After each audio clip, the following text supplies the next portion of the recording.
Okay, this part was a bit dramatized. I mean, I was disappointed because I could not finish the challenge, but this was a bit improvised. And by the time the 4 hours were about to be up, I already knew that I will not be able to finish the challenge. So, at the back of my mind, I knew that I had to do something a bit dramatic for the video, but this was, I guess, a bit overboard, like hitting my head on the book. I mean, that's not something I do on regular basis, but it was fun. I'm not happy. I'm not happy at all. Okay, when I say I'm not happy, I was not lying, because in my mind, I was like, I can read more than 50 pages per hour, so 200 pages in 4 hours, it's like easy work for me. So I was a bit overconfident and I paid the price for it. Not happy about that.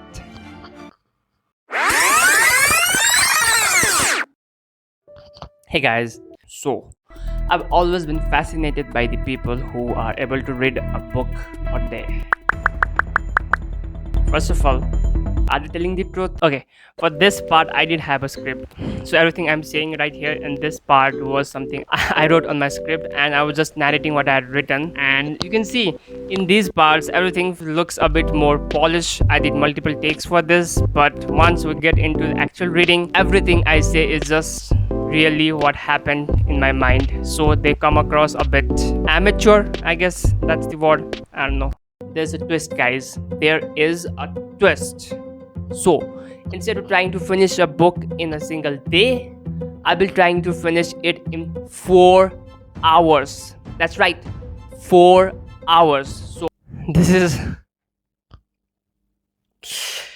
Now, when I look back at this, I could have said 6 hours, 7 hours, hell, even 8 hours, but I went for 4. I mean, I did have some calculations behind going for this number, but I should have been more conservative with it. Now, I have a pretty good reading speed. That's what I think, at least. So, I'm pretty confident. So, let's see what I can do. This is the moment I was fucked. I'm pretty confident that I can do it. See, the bad thing is one of my students who talks about books with me, and I flex my reading speeds a lot with him, and he watched my video, and then he confronted me about this video and told me, you were speaking about your fast reading speeds, but you could not finish the book in 4 hours, sir. And I was like, I had to come up with a quick excuse, so I said, I don't know what I said. Yeah, I said that even though the book had less pages, the actual words within the book were a lot, because the book was a bit longer than your normal books. And I think he bought it. So that conversation was not fun at all. So far, I have completed 28 pages. So I have 28 pages in 1 hour. I think we're done. Let's just talk about the lessons I learned.